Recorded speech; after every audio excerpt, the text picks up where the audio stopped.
મારું નામ નારણભાઈ વેલજીભાઈ આલય છે. મસ્કા ગામનો રહેવાસી છું. આ અમારો વાડી વિસ્તાર કહેવાય છે. મેં આ ગાડી બનાવી એને લગભગ 3 વર્ષ જેવો સમય થયો છે. પહેલાં મારી પાસે ઓલું સ્કૂટર હતું, એની અંદર થોડીક તકલીફ પડતી વરસાદની અંદર ને ગારામાં ને એમાં બધા હાલવામાં.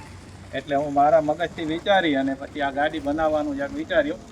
જો 3 વ્હીલવાળી ગાડી બીજી આવે છે, રિક્ષા ને એ પણ ઇલેક્ટ્રિક, પણ એમાં 3 વ્હીલ હોય છે એટલે કાચા રસ્તામાં અને હાલવામાં તકલીફ પડે, એટલે હું મારા માટે વિચારીને આ 4 વ્હીલ ગાડી બનાવી.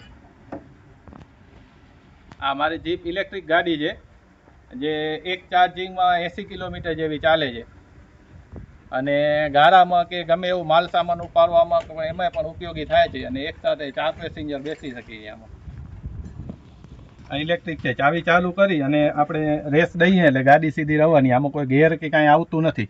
રિવર્સ અને ફોરવર્ડ માટે એક સ્વિચ આપેલી છે, જેમ આપણે ઇલેક્ટ્રિક સ્કૂટીની અંદર આવે છે સેમ સિસ્ટમ. અને મને બ્રેક પકડવામાં તકલીફ થતી હતી એટલે મેં હાથ ઉપર બ્રેક બનાવ્યા છે મારી રીતે, હાથેથી જ બ્રેક દેવાના. બાકી તો નોર્મલ સિસ્ટમ જે આપણે ઇલેક્ટ્રિક ગાડીમાં આવે છે, જે બેટરીવાળી સ્કૂટીઓમાં સેમ સિસ્ટમ છે. હું CRPની કામગીરી કરું છું, તો એના માટે પણ હું આ ગાડીનો જ ઉપયોગ કરું છું, કે જે રસ્તાની અંદર સાંકડા રસ્તા હોય વાડીઓના, એની અંદર જવામાં પણ સમોડું રહે છે અને હાલના પેટ્રોલને એ મોંઘવારી ખર્ચ પ્રમાણે પણ મને આ ઇલેક્ટ્રિક ગાડી પોસાય એવી છે, એટલે હું આનો જ ઉપયોગ કરું છું વધારે પડતો. વાડી આ ગાડીથી જ કરું છું.